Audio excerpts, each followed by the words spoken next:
Hey, yo, it's me, Pops Fan Marmalade, and you're watching the Comics-Related Madness Network. Huh? So come get some. CromCon. CromCon. Hey, we want to shout out to our sponsors, Daytona Beach Comic Con. If you are a fan of comic books, if you're a fan of comic book conventions, and if you like meeting comic book creators and getting comics and comic-related stuff, then you need to make your plans to attend Daytona Beach Comic Con. This year's show is September 9th and 10th. Silverline will be there, so you should make your plans to be there too. We'll see you there. If you like comics and find yourself in the Orlando, Florida area, doesn't everyone come to Orlando at some point in time to see the House of Mouse? But when you're here, you need to make it a point to visit Coliseum of Comics, especially the one on East Colonial Drive. They carry Silverline comics, even a limited edition Coliseum of Comics version of our comics. So, when you go, be sure to ask for Silverline Comics and tell them we sent you. OCD stands for Orlando Collector Deviants. OCD, Steve and Trish, they're a family of geeks who promote geek things, particularly those around the Orlando, Florida area. They're big supporters of Silverline, and we think you should be supporters of theirs too. Go give them some love. If you are an independent comic book maker and you need to get your independent comics made, you need to look no further than Kablam! Kablam Digital Printing. They print our books, and they do a bang-up job. They're not only trusted by Silverline, but many, many independent comic book makers. Head on over to kablam.com and see for yourself just how easy it is to have your comic printed by them. And tell them Silverline sent you. Hi, this is Tim TK, host of That Silverline Show on Tuesday. Join us at 11 p.m. Eastern, 8 p.m. Pacific every Tuesday night as we discuss pop culture and the joys of making comics. Hi, I'm Barb Kelber, co-host of Silverline's Wednesday Wham. Join us each Wednesday night as we discuss comics, literature, movies, and anything else that may catch our attention. I'm Roland Mann, and I host Silverline's Silver Sunday. Join me every Sunday at 8 p.m. Eastern as we make mine Silverline.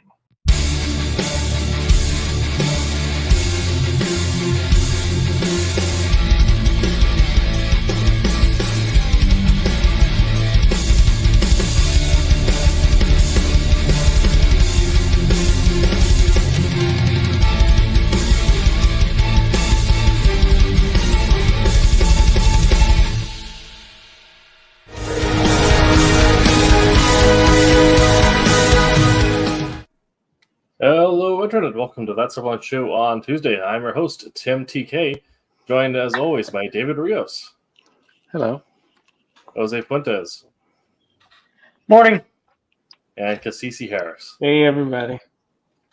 And tonight we're going to be talking about how you go about collaborating on a comic, the steps you take during the conversation before, during, and after, things to look out for. Probably some also talks on contracts and independent scene, and also probably talk about on the differences on what the communication and team looks like if you're independent versus working for a bigger publisher. As we have kind of a wide range of experience here. I'll also cover different steps of the independent process, what it looks at when you're first reaching out to someone if you're first getting into it, as opposed to now when you actually have contacts in your Rolodex or phone contacts system. What Rolodex is this old thing, and it had a bunch of cards in it, and it looked like a fan. Just trying to help you out, Tim. Yeah. Great. That's kind of explain like a newspaper. It's like your phone, but in paper. Right. Yeah.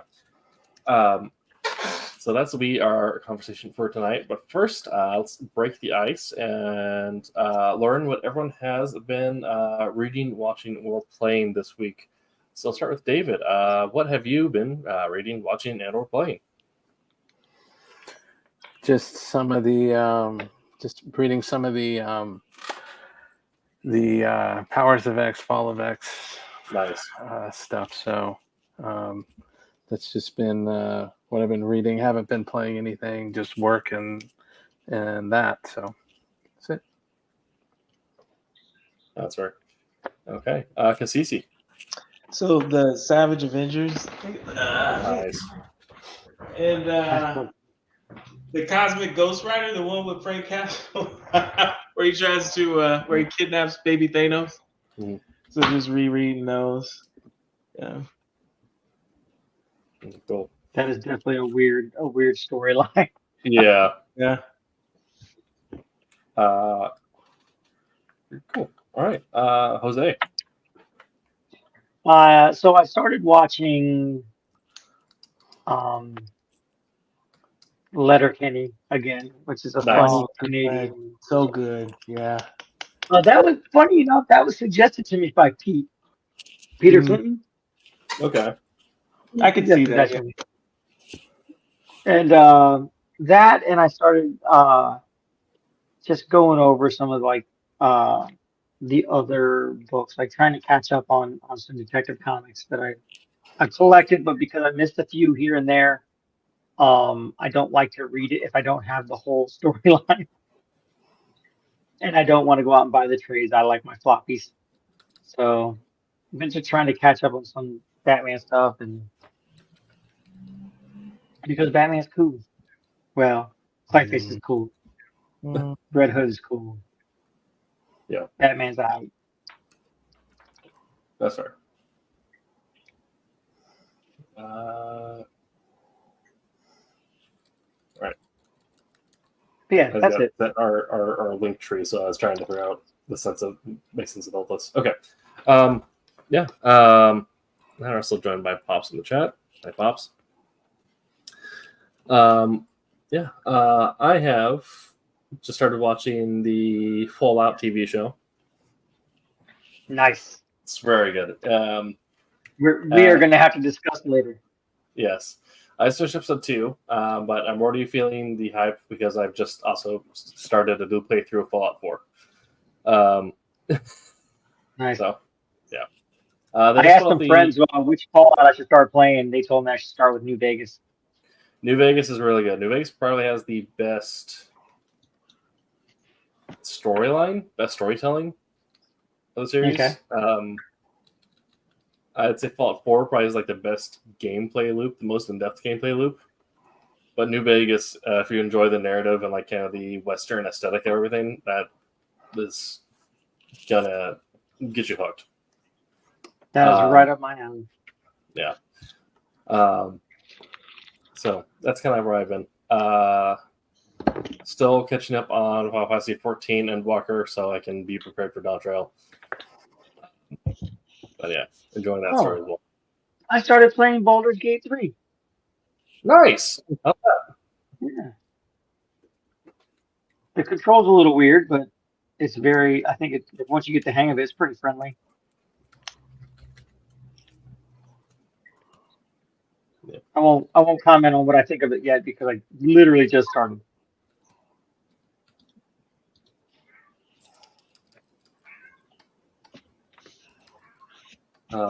Right.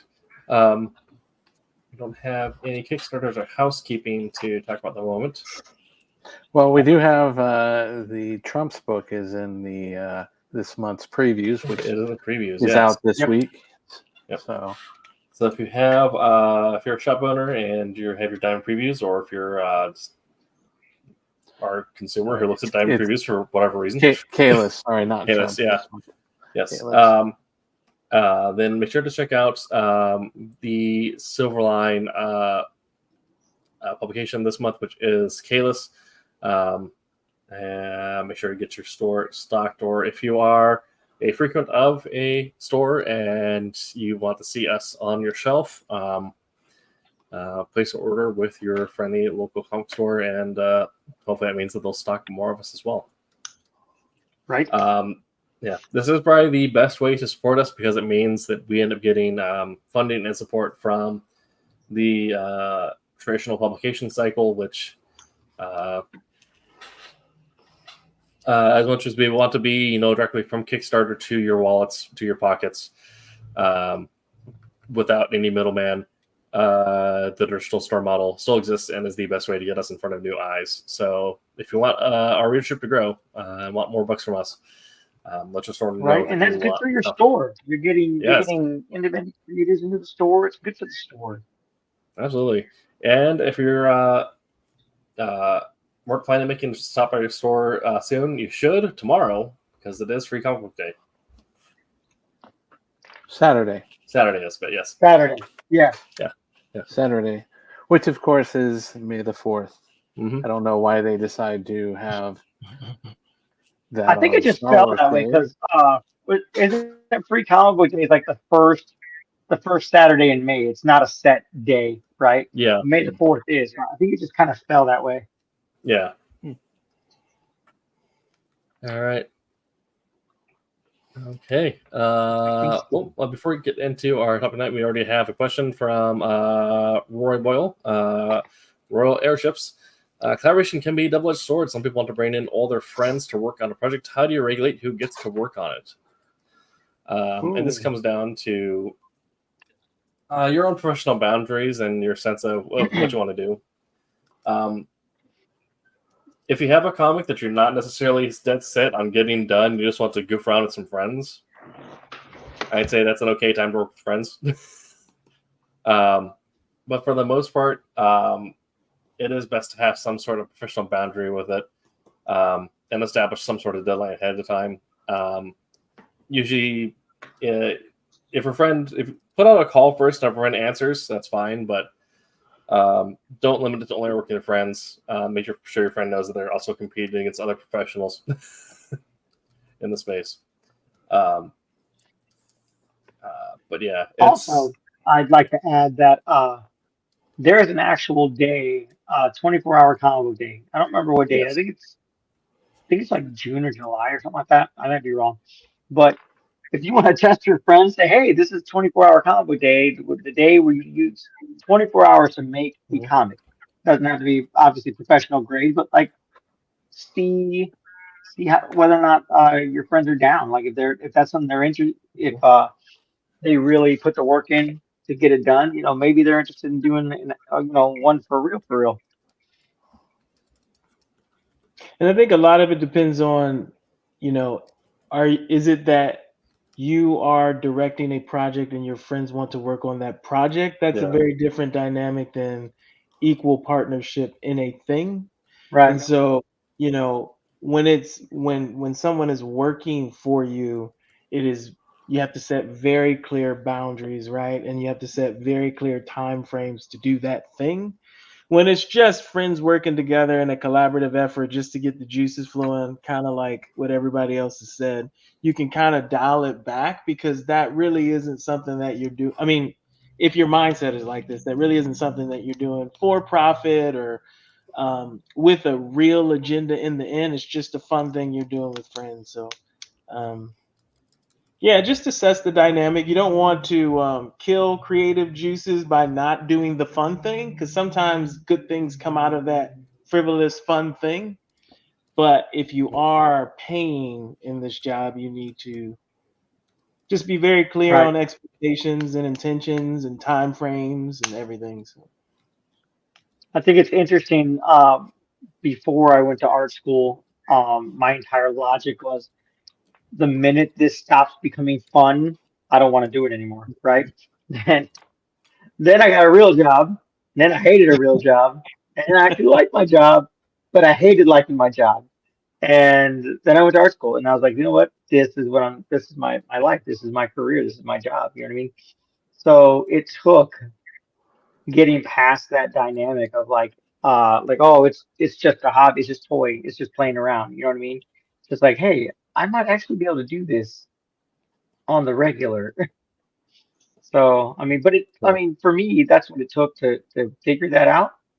And then, like I said, figure out going to art school and meeting friends, talking to people, like collaborating on like projects in school, and then collaborating on projects after school. You know what I mean? So it's definitely a different dynamic when you realize that, hey, this is kind of what I like. This is kind of what I want to do. Hopefully you get people that have that same mentality as you do. And then, Roy, if your question is, hey, I have this project and I have multiple friends who want to work on the same thing, but I can only choose X number, like that's an interesting dynamic too. So you may make want them Thunderdome for it. Yeah, I was going to say you may want to design something for themselves who is the best fit for that project. And, there's no kind of set equation for that. You kind of have to be creative to figure out how that will happen. You know, maybe everybody pitches a page and everybody literally Right. maybe can vote on that, right? Who has the best work, you know, for the most part. Thunderdome, and Tim will be my proxy. There you Yeah, yeah. go. Yeah. I did see something kind of set up similarly for like specifically the purpose of wanting to work with friends someone made in the space, which was they put together a essentially a collection or anthology, and they told their friends, "All right, you each have like 3 months to submit a piece. If it's not done, you're out of luck." But this is me wanting to work with all my friends by getting them all to Right. submit a piece to this one thing that we're going to put out together.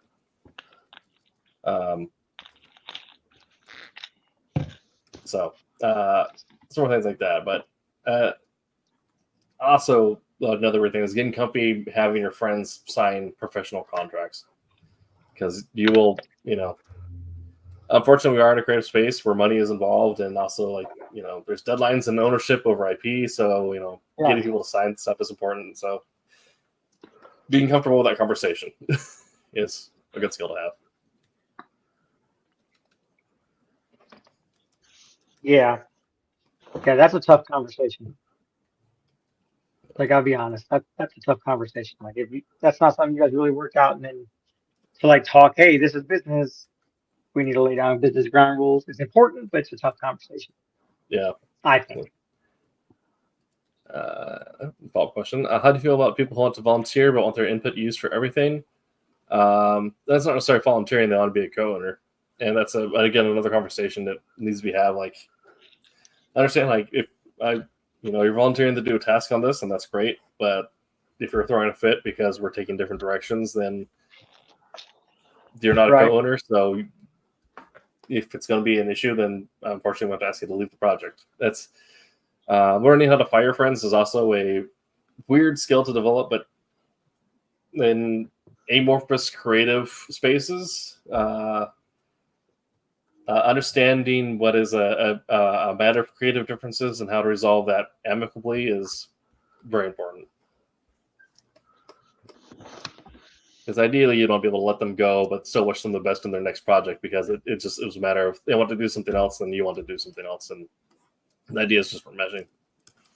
However, if their ideas are lined up with what you want to do, then you need to talk about, okay, if you're wanting to do more of this, then you have to do more work and become an actual co-owner on this, and then you have to figure out the contract and Right. paperwork. Are you putting in on it, not just your Yeah. volunteer hours and whatnot? Are you financially putting? Because if only one person's putting in, you know what I mean, fronting the whole thing, ideally that person has, majority say in everything that goes Mhm. on. Yeah. And I'll see if the right amount of people. Yeah. Yeah. I mean, definitely depending on how your personal finances are set up, having an LC can be very beneficial. And it's not that hard to understand. Like, if anybody Yeah. wants to like look into it, there's lots of like websites you can go to.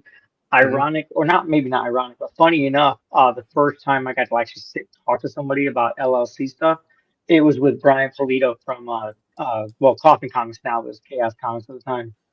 Like, because I asked him about it. He had a panel one time. I think it was like Wizard World Chicago, and I asked him. I was like, "Hey, well, the panel's over. Come to my table, and I'll talk to you about it." So I went over there, and we talked for a good 30-40 minutes about it. So I got quite a Nice. bit of information from him. Okay. I mean, seeing someone who's worked on the business side of things, just look up your state's your Secretary of State for your state website. Their business section should have the papers as well as a guide on filing for an LLC in your state. All right. Okay. Well, we got some audience questions out of the way early. Again, this is going to be more of a less of a walkthrough style session like the last couple of weeks. So if you have any questions in chat, make sure to share them. We'll get to them in time. We might get some right away, but that's because we're in the middle of a conversation. Don't want to interrupt anyone's flow. And if you are listening to us after the fact on iTunes, Spotify, Google Podcasts, any podcast service around the world, and want to join the conversation live, head on over to YouTube or Twitch, look up Silverline Comics, and subscribe. You can get in the chat. You'll get notified when we go live every Tuesday, and you can participate in our conversations there. Okay. So, I mentioned at the top of the show, we all have worked in comics to different degrees and have had different levels of collaboration involved and things, and different team sizes, different team structures, things like that. So to open up, we'll kind of rehash some stuff we already have treaded before in previous episodes, but just to reiterate, we'll go over kind of where our experience is. We'll start with Cassisi, since you are probably the newest in the comic book space. So kind of talk about where experience has been so far, what kind of teams you've worked with, and how you've gone about working with artists or hiring artists. Yep. So besides Silverline, which has its own, pool of artists, right, editors and all that stuff, working on my own projects, I typically have to source like the artist, right? And so I have done both via social media like Facebook, maybe DeviantArt, to try and find an artist, right? I find that I have the most success in a freelance site. And mostly that's because there's like a whole bunch of pros to it. I can see a portfolio very easily. I can assess whether or not that art style is something that I'd be interested in. There's the level of security where if it doesn't work out between you and the artist, maybe they don't meet the deadline, or maybe they don't do what is agreed upon, you can get a refund. The site itself kind of ensures that you get the refund for your money, as opposed to, I've had it where artists kind of dip after one page or don't deliver on time, be grossly late, right? And so a freelance site can help you get through those growing pains a lot easier than going independent. Now, the converse of that is the artist doesn't get the full amount, right? A lot more is taken out in a freelance site. So, I have had good results as a newbie sourcing both a colorist and a penciler and inker from that type of venue, right? And just avoid the scams. I know a lot of people on both sides could possibly take advantage, right? A lot of people may want, reverse Google image search is your friend in some cases. Yeah. When you're trying to source artists, right, who are saying this work is their own, they don't have an obvious portfolio. You ask them, well, have you ever done this type of stuff, right? And they respond with some pictures, right? Doing due diligence, the more you get away from a freelance site will help you avoid some possible pitfalls if you're putting your own money on the line, right? If you're not, that's a whole. I've never been in a situation where I've had the contract where we agree on future profits, how to divvy that up.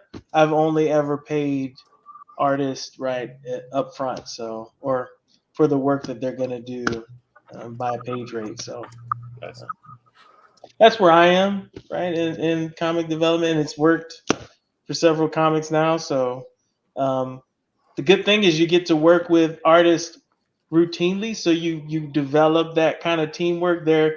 Traditionally, I have my go-to people now for colors and for art, so that's a good thing. Again, going through that freelance site and vetting it out and feeling safe, and they feel safe too that they're going to get the portion of the money that they're owed for their work. So probably a long-winded answer, but that's good. That's what we want here. I don't really have any comments on that at this point, really. Of them just being in a similar spot where being a writer with a little more time in the space, but similar hiring process, just slightly different. If you're working in comics and are a writer, unless you develop the skills to illustrate your own book, you are going to be, required to hire the aid of an illustrator. inker and colorist, or someone who does all three, or if you at least learn how to letter. If you're a writer, I'd say that much. Like, try to save some money somewhere. Yeah. Yeah. Agreed. Yeah. Yeah. Or if you also partake in the painting, you can also try and find a way to take those skills and apply it to the digital space. So you can also color your own books if you're into the Warhammer, things like that.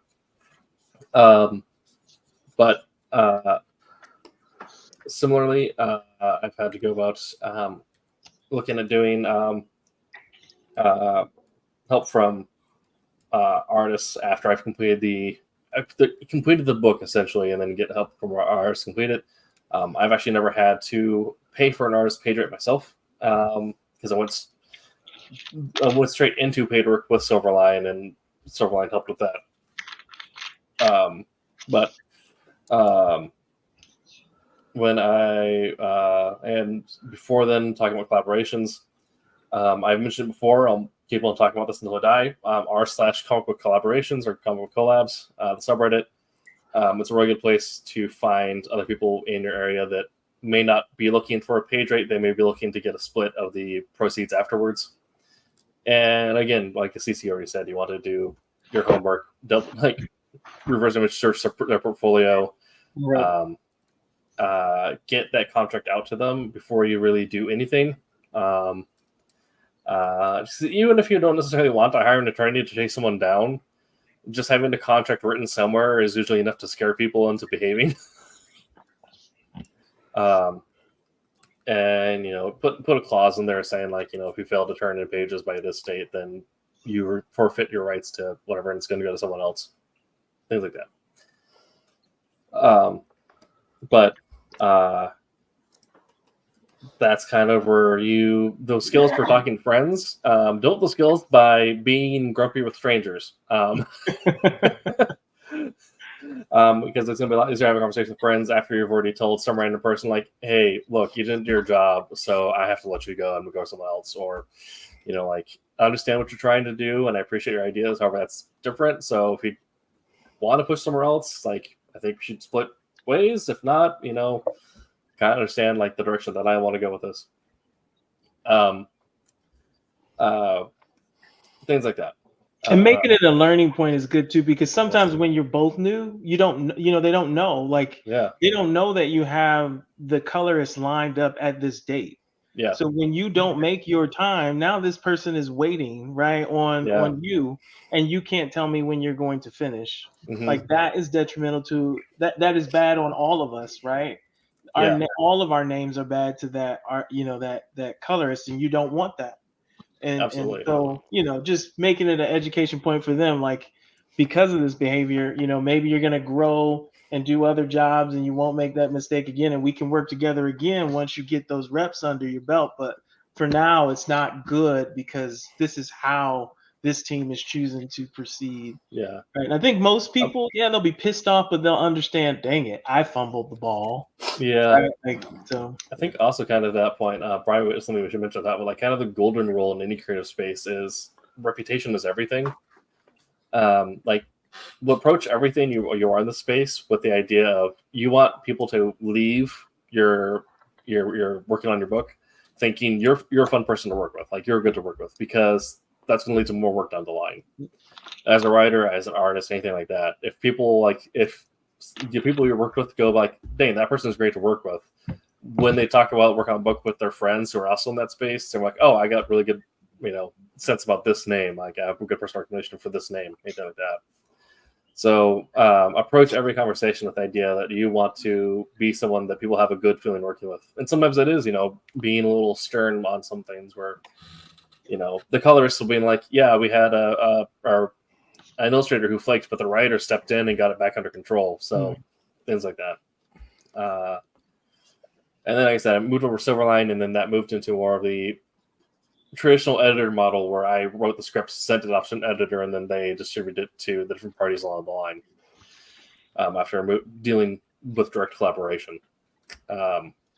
And so that is a wildly different process than just trying to wrangle every freelancer yourself or trying to handle every collaborator yourself. It's Much easier on my brain case because I only have to deal with Roland for the most part. And they'll talk to the artists and a few stages throughout just to make sure we're on the same page or what's happening. But for the most part, it's just create product, send a product, get notes, refine, send it back off, and then hear about it down the road. But I can then take that time to start working on the next book. Whereas with a traditional, like a more independent collaboration model, you're probably going to be involved no matter what your job is the entire time. You're going to have colorists while you're talking on the script. You're like, this panel looks weird. Can you please rewrite this panel? Or things like explain it. I've Yeah. done that. Like, explain to me what is going on this page. Like, I don't understand. Yeah. Like that one, That's that conversation has been had. Yeah.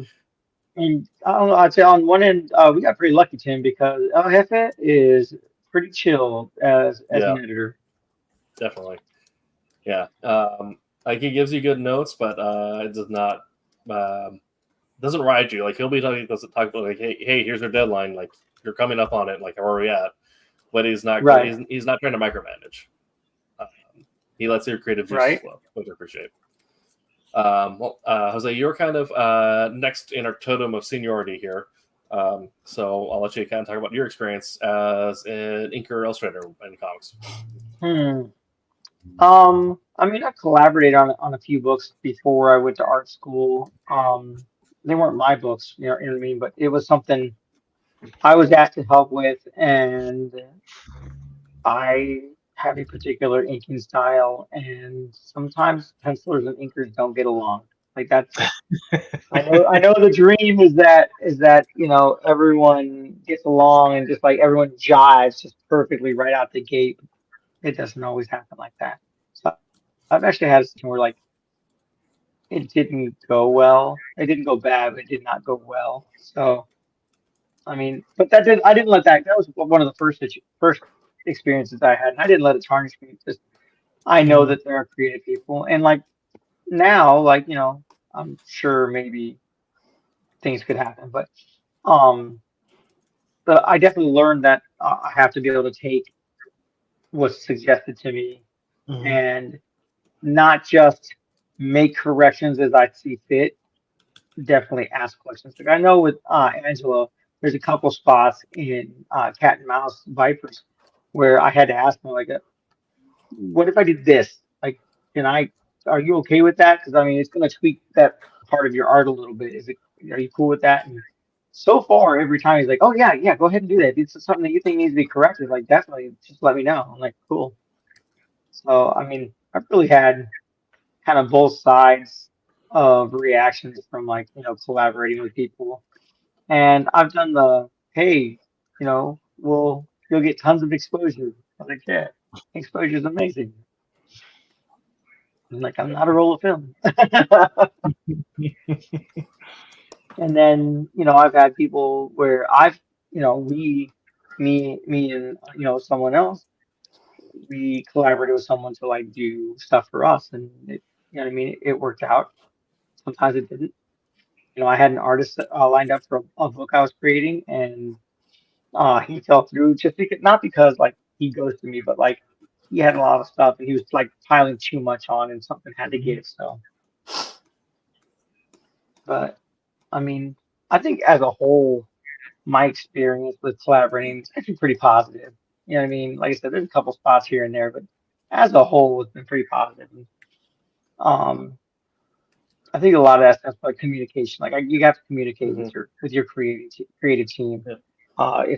If you don't understand something that's in the script, if you're a penciler, you know, ask the writer.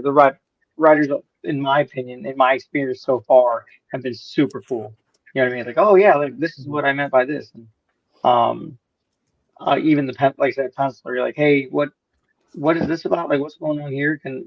This doesn't seem right. Like the perspective on this seems a little off. Can I tweak it and I'll send it to you? If you like it, we'll keep it. If not, I'll fix it.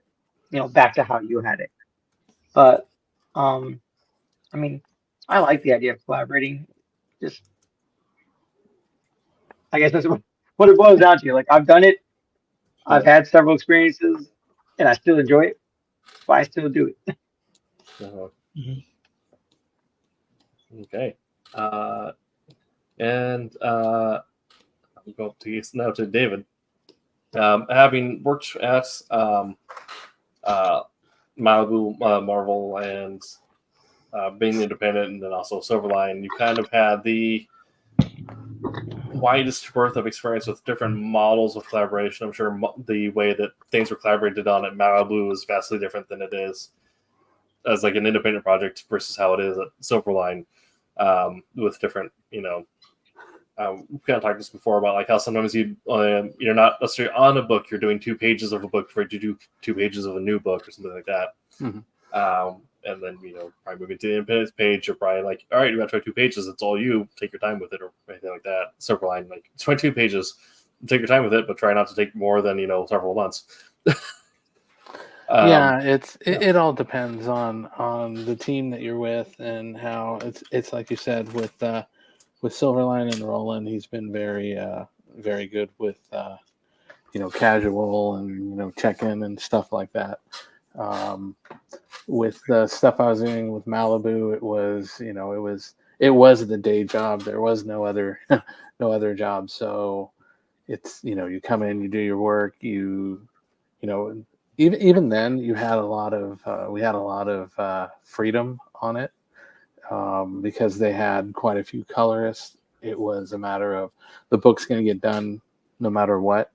It's just how much do you want to do. I mean, you're pretty much setting your rate up and dictating that. So if you want to be there for 8 hours and you want to do 1 page and spend all this time detailing it, the book will get done. It's just you're kind of limiting yourself on how your page rate and all that. Versus you had some other people that were putting out a lot of pages in a day. So like I said, it's a lot of dictating how you want to work and that in that situation. You also need to learn with who you're working with and what kind of stuff that they're looking for.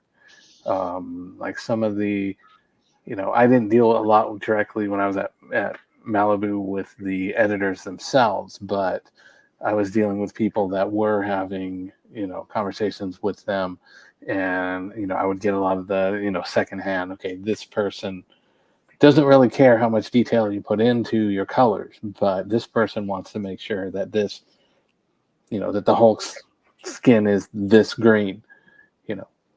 So it could be you have a very lax editor that is just looking at a certain set of criteria that it's just this color I don't care about detail, I just want specific colors for these characters.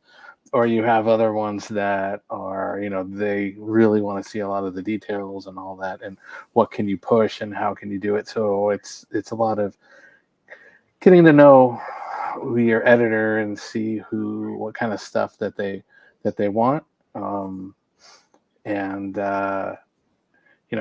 I did some stuff that was outside of the comic end of it. I did some Flash work for a website, and that one was all about the change. It's like 10 different changes, and things were always, okay, here you go. Here's what you wanted. All right. Well, maybe we do this and maybe we do that. So it's a lot of setting up to about expectations on, getting what they expect and what you expect. I know when I was doing, the Flash stuff with his battery site, it's like I had to pretty much say, all right, this is it. This is, this is his, this is the 10th revision, and this is my final, So you get a lot of things like that depending on where you are. So if you have the chance to have more of an open negotiation at the start, then and you have more of a comfort level, then you can kind of you're better off hammering some of those details out in the beginning. You're still going to have stuff where somebody goes, well, really, that's not right, and this needs to be changed, because changes do happen, colors, stuff like that, or have to be changed. But it's if you can hammer out some of that stuff and say, this is what I expect. It's not an endless loop of of corrections. Then that stuff will help you out. And getting to know the person that you're dealing with, like I did stuff in the very beginning before I got in Malibu, where I was working with a friend that was a penciler. I was an inker, and we flowed very well at the time. We did some small projects and things like that. We did some anime books and all that, and haven't really had much issue on that. Everything was pretty pretty good as far as scope goes. But again, it's your project. If you're sitting there and you're working on the number one book for the publisher, then things are going to be a lot more hypercritical than your fanzine or stuff like that. So there are variations that you can see in that. Sorry to ramble. No. That's a podcast. Rambling is what we do. Yeah. Sorry, I've had some family emergency messages that I'm responding to. Yeah. Yes. Tell them yes. Put extra butter on the popcorn. Yes. Exactly. Well, they're violently lactose intolerant. I don't know how that would work. It's Can't believe buttery it's not butter. flavoring. There's no real butter in it. There, it's all the oil, and I'm sure that's just as good for your intestines. Right. Yeah. Okay. So kind of just about this, different about like the conversations and type of contracts you need to have, but this is probably something that someone who is first moving the comics is probably going to be the most unaware of, is the legal aspects of it and understanding what a piecework contract is. Work for hire contract. Yeah, work for hire. The difference between character ownership, story ownership, and property ownership, and the fact that you can have one or multiple or none. You will never be Rob Liefeld. Yeah. That brother worked out some craziness. Yeah. And I mean, I doubt anyone's going to get some of the contracts we saw like the 80s and 90s where you'll walk away from Marvel owning the design for Venom. Right. Yeah. And the weirdness they go in there about like, you can still use the design because they own the property, but the artist can then redo those prints because they own the character. Yep. And things like that. So we kind of talked about how when you're first starting out and you're looking at collaboration, you'll need to look at doing a idea of like setting hard deadlines and maybe getting that in writing, that like, if you don't meet your deadline, you can go to this. I've said in previous episodes, if you're a writer, be happy with 10 or 15% of the initial sales or Kickstarter at the end, because that's all you're getting, honestly. It's not like the illustrator's getting too much either, because we look at how many ways that pie gets split and how much time the illustrator puts in. Like, a lot of illustrators starting out are probably making less than minimum wage. But kind of grab ideas from everyone on what sort of, before we get into it gets too much of the nitty gritty, what sort of contracts have you had to deal with the different levels that you've worked at? I know personally I've dealt with the revenue split, separation of design and property. For example, with Soul Ascendant, initially the way it worked out, this is also a good example for a failure to work clause, failure to complete work. We had created a split where I got 15%. I'd get 15% of the funds at the end. Then it'd be split. It was like 50, 20, whatever down the line. I would keep the story and property, and the illustrator would keep the designs. So what that means is that no new narratives could be constructed in this universe without me touching it. No one could set anything in this universe without me touching it, because I own the intellectual property. as well as the existing story. However, the artist would be allowed to take those designs that they created and shove them into something else, recreate, essentially, put the Super Smash Bros. Effect, right, where you'd put a character into a different universe. Or they'd be able to then create new designs or new prints of those characters and sell them at conventions to make some money for themselves. However, years go by, and we get nothing from this artist, despite them having the scripts to go ahead and having a conversation over everything and like approval and stuff. Did you say years? Yes. Oh. So we're just like, all right, technically your contract is for a year. This is 2. So we've given you a grace period. Yeah. So A little bit, right? A little bit of a grace period. Yeah. So we're taking this away from you and giving it to someone else.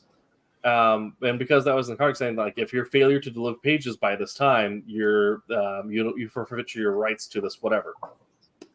So now the characters they did have rights to now actually default back to the contract holder because they forfeit their rights by failing to meet the terms of the contract.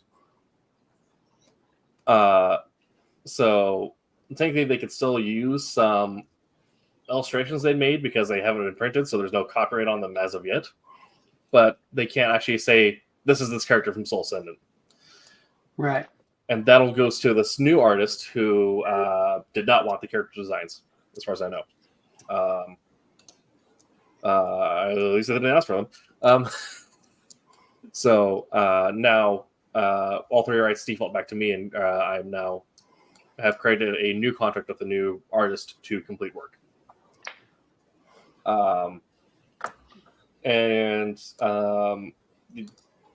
Thankfully, that's part of a contract that like Roland helped work out because at this point I was working Silverline.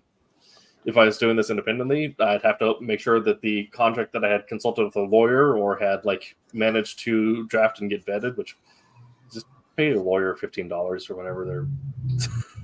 Because a lot of them don't even like have an hourly person; they literally just pull a pre-made thing that they have on their file and send it to you. But yeah, that was kind of my big experience with having to make sure I was protected by a contract and that things would bounce back and forth correctly. So I guess I'll open the floor to Kisisi. What sort of contracts have you had to deal with, and any big stories from those? I really don't deal in, at least to this point, I haven't really dealt in contracts per se. And again, that's a part of going to a freelance site, right? Things like the time frame in which they have to complete the project, all that is like upfront, right? Yeah. Whether or not you have it for commercial use, you kind of, most people have different tiers, and if you pay for full rights to it, including the source files and all that, that's what you get in the time frame. So I haven't dealt in the side of it where we draft up, contracts to establish rights to which portions of the property and all that stuff. I don't really have experience in that yet. But I haven't really pitched anything for revenue yet. So this is me just working through sort of my cycles of development in comics. So the more I put out right now, it's really not for financial gain, so I'm not as concerned about that. Now, these next 2, I'm looking that route, so maybe I'll start looking at that moving forward. But yeah, everything as of now, again, a freelance site kind of makes it easy in that regard to maintain the rights to your stuff. Yes, that's what you paid for. Yeah. And I will add on to this. If you're starting out in space, looking at those things like on a Fiverr or how those clauses are worded on Fiverr can give you good ideas on what you need to look for in your own contracts. Because the thing with that is that essentially you are dealing with a contract. It's created by the intermediary. They're the ones who are enforcing it. Yeah. So if you have an idea of what a respectable contract in space looks like, you can look at those sites and say like, okay, how do I make this more personalized to our situation?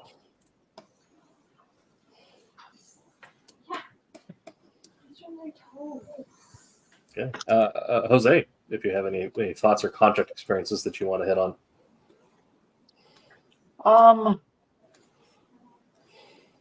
So I've had a contract for someone like when I did my Western book.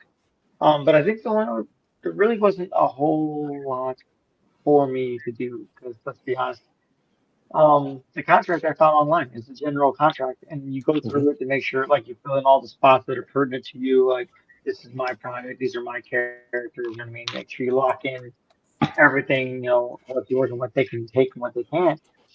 And I think the contracts that I've signed, you know what I mean, on the other side of that coin are pretty standard to that as well. That was kind of my basis, signing those contracts was kind of my basis to what I wanted in the contract I had for someone. So, I mean, I don't think I've really had a problem where I had to like use, you know what I mean, use the clauses, you know what I mean, use like threatening people or anything, you know what I mean, like whatever, like get real with them about something. I don't think I've ever had to really do that. So, I mean, in that regard, I've been kind of lucky for now. Yeah, I would say though, if you choose not to do a freelance site, you should have a contract, hands down. Yeah. Like and Yeah, totally. when you're new as a writer and you're trying to source artists, you will hear all sorts of things like, "No, people usually pay me this way, right?" Or Yeah. or Right. "This is the normal way we do business. Please don't." Yeah. Please don't. Even if And that's nowadays, pay is like PayPal, yeah, Zelle. What's the other one? I have another one that I have a card for. Cash App. There's a Starts with whole bunch a, of them. Yeah. yeah. But I because try not to go into all that, right? Cash App, too many confuses me. I try to narrow it down to like PayPal, Zelle, and Venmo. That's the other one. There you go. yeah, I just that. Like but at the bare minimum, you're going to use one of those. Yeah.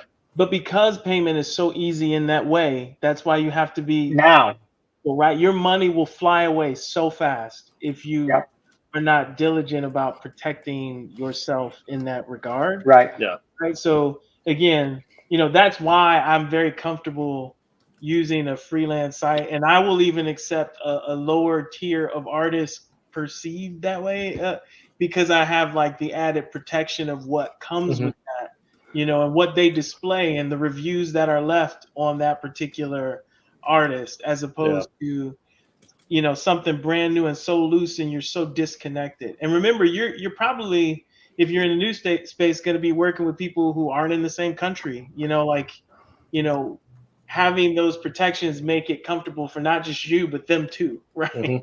So Right. yeah, if you're not going to use a freelance site or something that has that other layer of protection, you need to make sure you're doing what Tim and Jose Yeah. and David will Yeah. say, we just get that contract, iron it Yeah. out. Oh, yeah. It's super annoying, but if you are dealing with someone who's in a different country, look up Yeah. how they have to have contracts enforced. Yeah. In the U.S., Right. it's usually just 2 signatures, ideally with a witness or 2. Any written words that are 2 parties signed upon or a witness is usually binding, but then they deal with loopholes, which is why it's recommended to get a lawyer on there. But again, if you find a contract online and it meets your needs, get a witness. Technically, that's binding. Right. The UK, you're going to need 3 witnesses. One of them needs to officially be like a member of like the registrar, right? So, It has to be part of the royal family. Is that what you're saying? well, it has to be like an employee of a courthouse or of like a city official type deal. Does it help that Peter is a lord?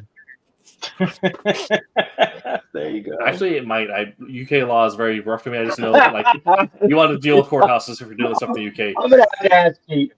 Yeah. Can I have Pete Pete, when it comes witness to binding contracts, you being a lord, does that grant me any kind of benefit? Yeah. You guys are lucky Pete's sleeping right now. But yeah, so you may have to have things handled signed differently in places. Just if you're dealing with something like r/collabs, there'll be tags on there for where people are located. Say like like you'll get a Right. tag on there saying artist, and it'll say like either working for paid rate, working for free, or working for residual. usually residuals that you want because that means that they want a payment from what the Kickstarter is. Just for clarification for Yeah. people who exactly just to make sure they know. Residuals like after, right? After like Right. things been kickstarted or crowdfunded and whatnot, then Then you'll get a that's what percentage of that, and you might get a trickling residual, where then every sale that's off them for like the next 6 months, they'll get a percentage of, and then after that, the writer owns all of the income. Things like Gotcha. that. Yeah. Yeah. I mean, I knew that. Just making sure that everyone else understood. Yes. Which usually I know writers or a lot of illustrators now like having a page rate up front because it helps with security of payment. But if you're starting out, don't be afraid of the residual, because if your contract is solid, you're going to get paid afterwards, and you're going to get trickle, which it may be harder for you to get as consistent of work. So getting that little bit of trickle will help cover things as the month goes on. I want, just so you know, CC, I expect payment, page rate, and Del Taco.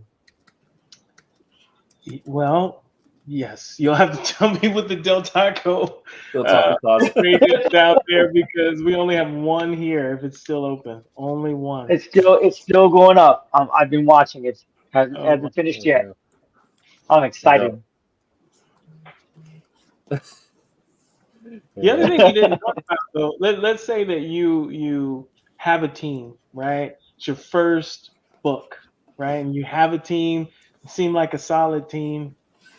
Like, at least for the writer's perspective, you have to you gotta kind of have to understand where your limit is as far as the detail of your vision, right? And let artists be artists, right? And I think that is not intuitive, right? Because you come in and your brain has this picture of this awesome character and the armor and the detail, right? And you just have to sometimes trust that if the concept is right and your story is strong enough, it does not have to be the exact image that is in your head, right? Do not halt progression of a book because it's like, that is a cyan. That is not the color that I am. You know what I mean? If it's be it, but the color is not the correct Pantone. Right. Like, I think that is something that really will get in your way. I know I showed, me and my sister were talking about a comic that I was making one day, and she had an idea of the character in her head, right? And she's like, and the artist produced something, and she's like, yeah, that's not exactly what I was thinking. I'm like, it's close enough. It's close enough, right? The story, period. You don't have to get to the point where it's the checklist. You have to have the checklist. What checkpoints does it have to hit, right? Has to be tall, has to be like a particular build. It has to have no capes. It has to have, you know what I mean?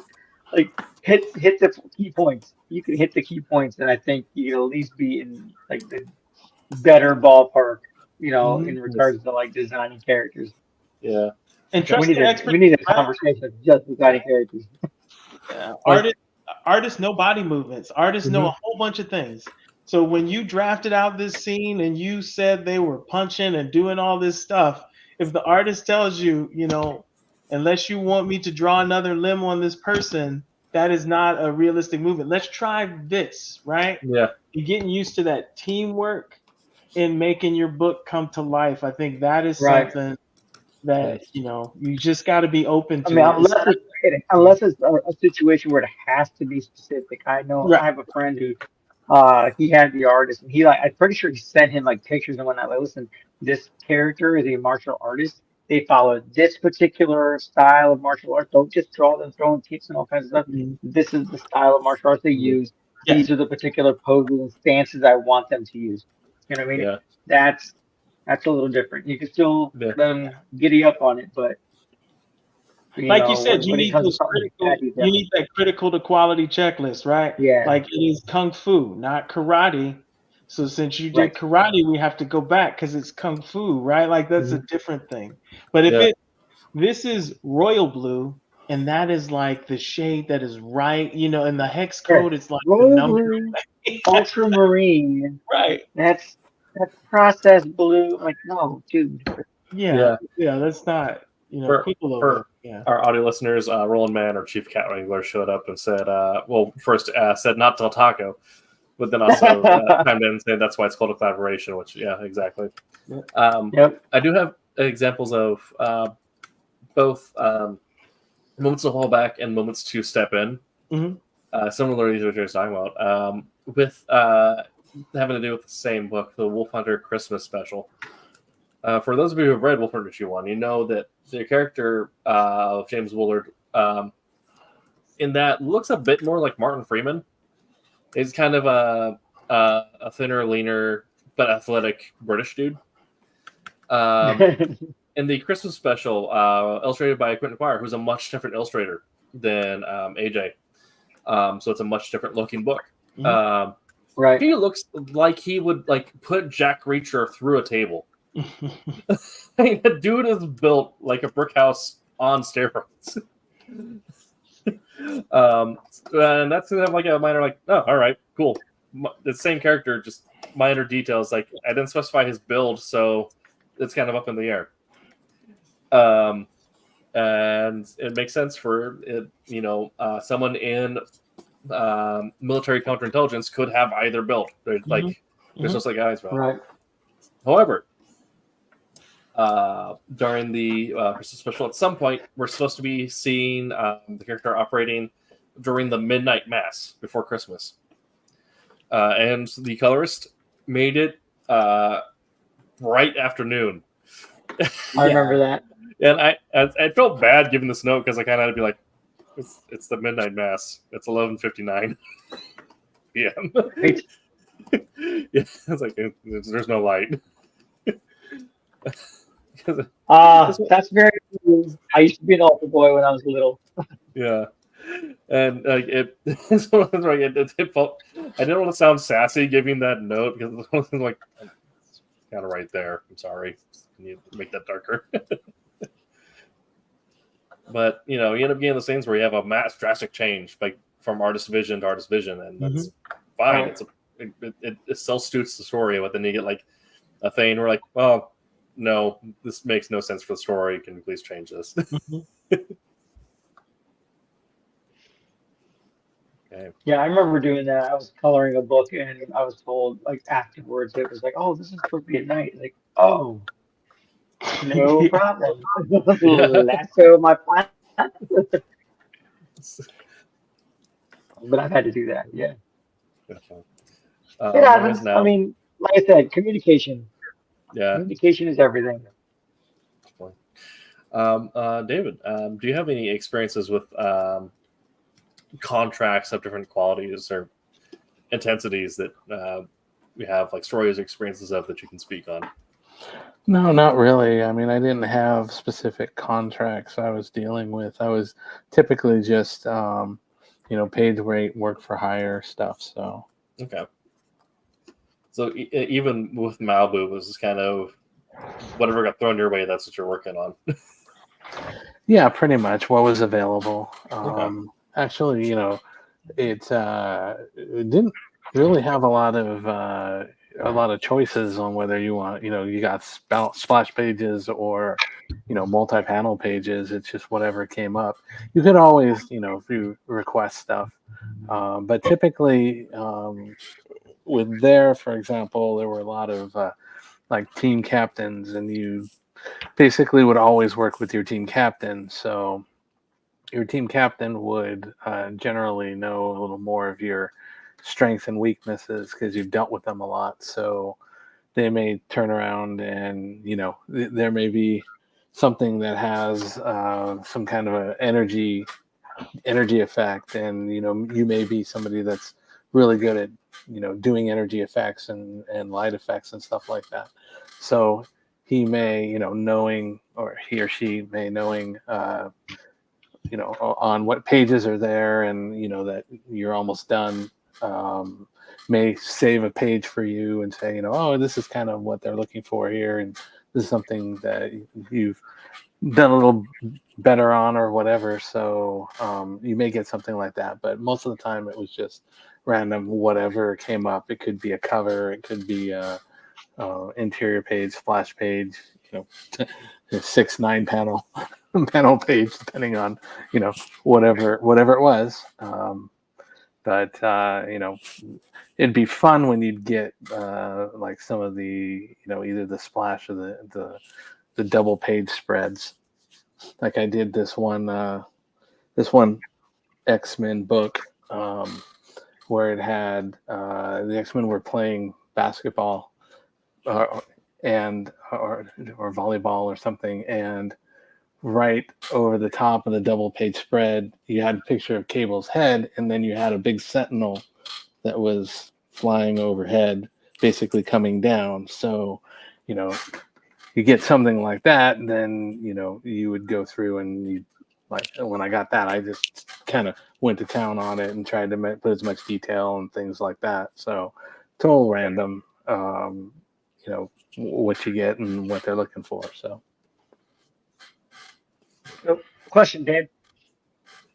When you did coloring for like Malibu and then later on Marvel and whatnot, was it like coloring from home, or was there like a bullpen that like you guys all went like a whole office to go work at? oh, it was an office. It was an office in Calabasas, California. Yep.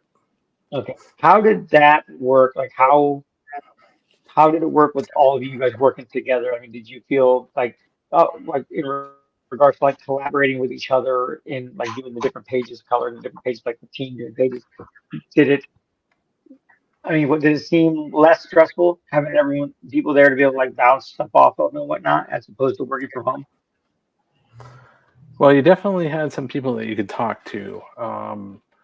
I originally was on the night shift, which is where I met Roberta, because she was also on the night shift. And from there, you'd have small teams, and by that time you're coming in, most of the editors had gone for the day. The in-house editors. So it was very collaborative. People let you do your stuff, but we're always welcome if you wanted to come and ask something or see what somebody was doing. It was always typically a dark environment. Just there weren't there was a lot of like centralized light. Everything was gray tone on the systems and all that. So it was very collaborative, and there was a lot of competition with the people for how they could outdo each other in either how they did their desks or how they did music that they play. I'll tell you that I have listened to some of the weirdest music that I've ever heard. In that, it was fantastic. I learned he would have like one day they would be playing Shonen Knife. I don't know if anybody's familiar with that. It's a very Japanese pop band, very fast. And then you go in another day, and it would be somebody would be playing William Shatner's, and Leonard Nimoy, when I was 21, just this whole theme. So you had a lot of collaboration, you had a lot of that. Eventually I moved over to the day shift, and I basically at that point spent all day and most of the night there anyways, but because I knew people on that, and there was a different effect there. There was a lot more structured, and there was less of that that playing around thing, but there was still a lot of collaboration. There was a lot of people that you could talk to, and you could see the editors that were in at that time. So yeah, there was a pretty good learning experience. I got a lot of my like free art free thinking art stuff more in the evenings, just because it was a lot more casual. But yeah, you just go around, you look at people's stuff and see what they're doing and what they're excited about, see if there's some stuff that looks good, or people come over and look at your stuff. So yeah, there was a lot of that in that sense. But as soon as I left, Malibu Marvel. Yeah, it's pretty much been by myself. So Right. I was just Right. curious. And trying to think of a joke that relates cats to contracts, but it's not coming to me.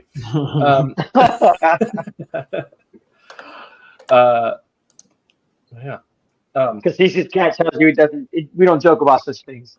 Right. Okay. Well, you can kind of now, I guess, at this point in our last 20 minutes or so, talk about the communication that's going to happen during a collaboration, which is going to be different from if you're just working with an editor. Which also we didn't mention, but if you are doing an independent collaboration, there are people who will offer their services as a freelance editor or as a project editor who you can hire just to essentially be a manager for a book. Which, if you know that someone on our team struggles with the deadlines, or if you want that outside opinion, may not be the worst investment. Because Dan will stand outside your window and stare at you while you work to make sure you meet deadlines. I'll make sure you meet your deadlines and correct you every time you type in a typo. But that's how I got my. Was it Family Guy? Yeah, that's how I got my start. But I'm kind of talking about, there is going to be communication throughout the entire process, but it's going to look different from each stage. So I'll kind of and just get some examples. Kasisi, as a writer, what's some of the communication look like that when you're talking to your artists that you're hiring, or that you receive back, and how does passing along notes and ideas happen? Yeah, so typically we work like 4 pages at a time. Like I think the majority of the communication, and again, to give an example, my artist is in Brazil. So when we first start a project, the majority of the communication really happens up front. And that's primarily so they can understand the story, what they're getting into. There's the translation piece of it. So I give all the information I can about the script and the story and the intent and what we're doing and the vibe. They kind of process that in a day, right? And then they come back with their ideas on what should happen, or sometimes in the best case scenario is, oh man, I can see it as you say it type stuff. And then after that initial big wave of communication, we start the progress of the book. And so then communication looks like, okay, here are 4 pages, here are the rough sketches of those pages and the panel placement. What do you think? Does this vibe with what you're thinking? Or it could look like, hey, I got pages 1 and 2. I think I need to break page 2 into 2 pages because of the actions in that and the panel count.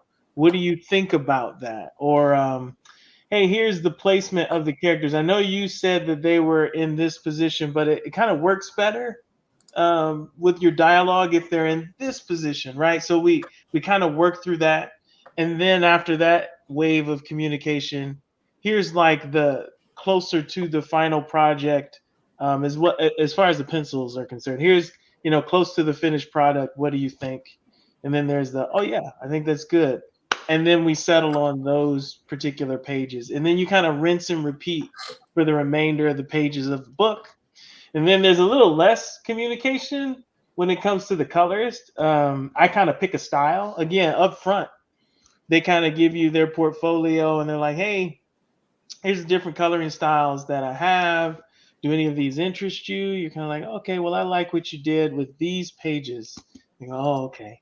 They may ask you, do you have any references, any kind of color palettes that you were thinking for these particular characters? And you give that, right? You kind of give as much information again up front as you can. And then they're kind of, what'd you say? Murder board. Yeah, or close to it. I mean, you may not have, everything, but as much as you are willing to be specific, they are willing to take. You communicate about those things.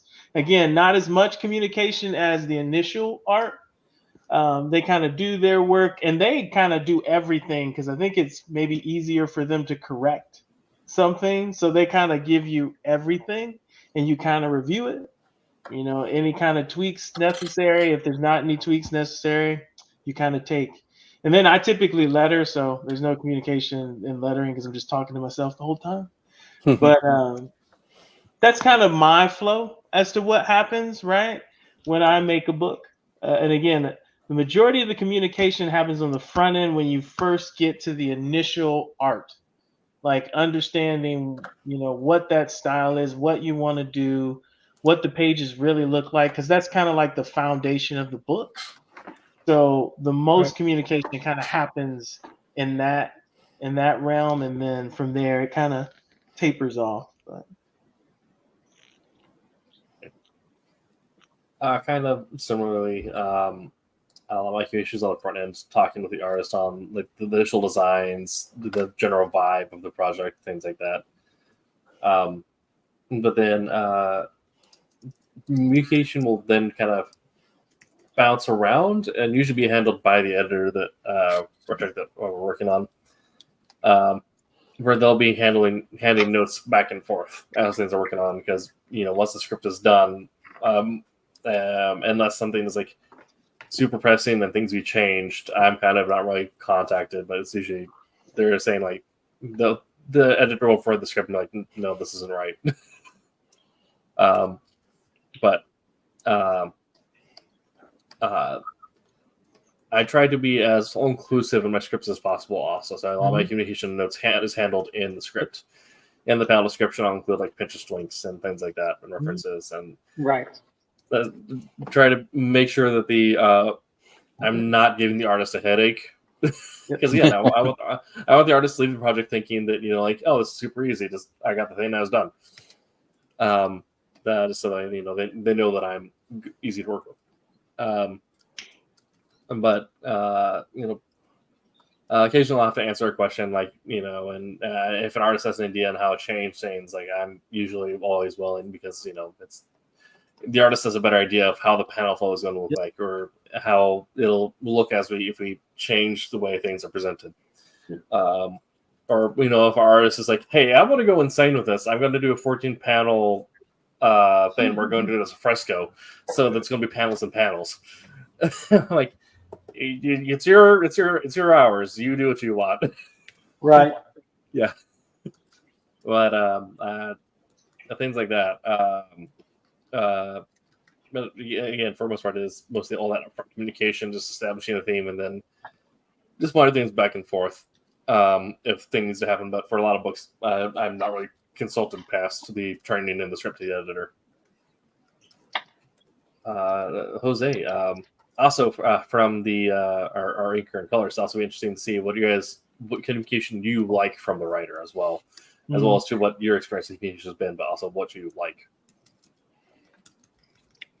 Like I said, pretty much just as as available as they can be for anything. You know what I mean? When something doesn't make sense to me, like if I know it's not on the penciler's side, like, hey, what's going on here? You know what I mean? Like Wes is a really good guy when it comes to communicating back and forth on sleeps.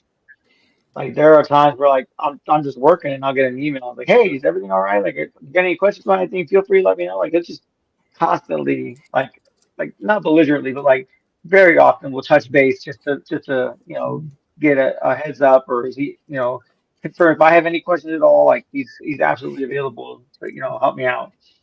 And I really haven't had that trouble with like I understand the script for Cat and Mouse, and like I said, there's only been a couple situations where I asked Angelo about something that I thought my way might look better or look a little more fitting.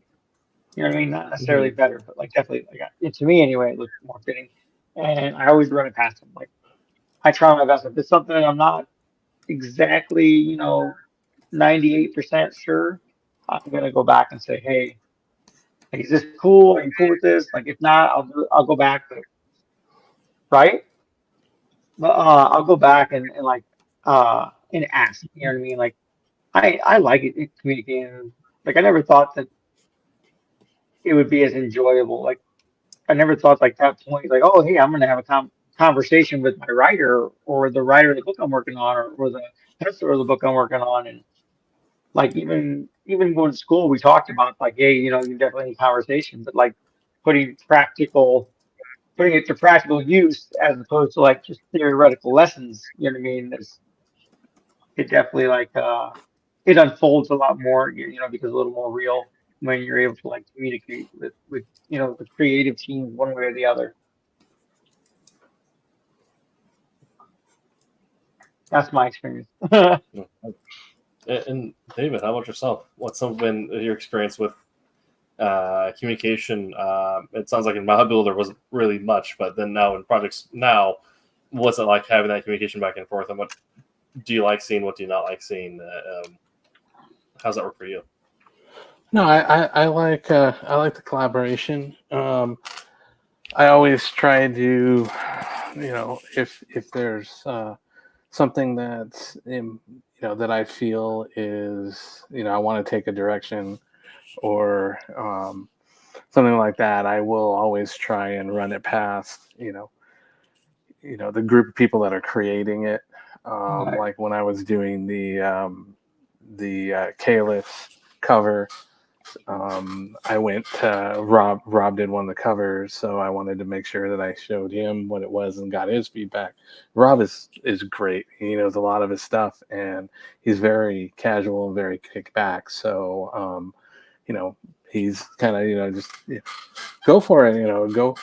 That looks good. And I also wanted to make sure that I went through and I know Tommy was inking it, so I wanted to make sure that he saw some stuff, and obviously Roland saw some stuff as we were going through. And when I did the other cover with Jackson stuff, that one I didn't have much, or I didn't really have communication with Jackson, but I threw out the ideas, and when it came to well, let's make it different and go with this, black, white, and red type look feel for it. I wanted to throw that out there and get people's reaction. Is this something that we wanted to do? Go this direction or go a different direction? And people I showed it to were like, oh yeah, this looks pretty good. So I do like that interaction and being able to do that. It puts some sanity checks on you. And it allows you, gives you something. Well, maybe I'll throw it out here and I'll have people check it out and see, and if they go, oh my God, this is horrible, then it's like, okay, well, I threw it out there. It's done. Let's move on with something else. So. Okay. That is the end of what I have prepared. So this has been our show on collaboration. Do we have any final thoughts, opinions, questions from any of our panelists tonight on the act of collaborating for a comic? Just don't be scared. And if you're like a newbie, right, and you're just starting out and you need to get something done, realize there's nothing wrong with collabing. In fact, it's a great way to get started. But realize collaboration means that it's going to be kind of a give and take, and there's going to be a group that comes to decisions at points, and it's not just your baby that you control with a tight grip on it. In the beginning, be open to learn from the experience of collaboration, and then when you're like high up, you can control it with an iron fist. But don't be afraid of it. Know that everything will not be perfect when you do. You're going to have to learn to navigate egos, right? Especially, the more distant you are from each other in that collaboration, the more you're going to have to practice those skills of negotiation and how you communicate. Wording. Wording as well. You don't want to go to some, your pencil like, hey, I can't ink this page in. It sucks. That is not what you would want to hear. Yeah, like this trash, I can't do it. Your point. But that's and you just know you're gonna grow and you're gonna learn, and the only way you can grow and learn in collaboration is to collaborate. So, don't be afraid. Jump in, do it. It's part of the business.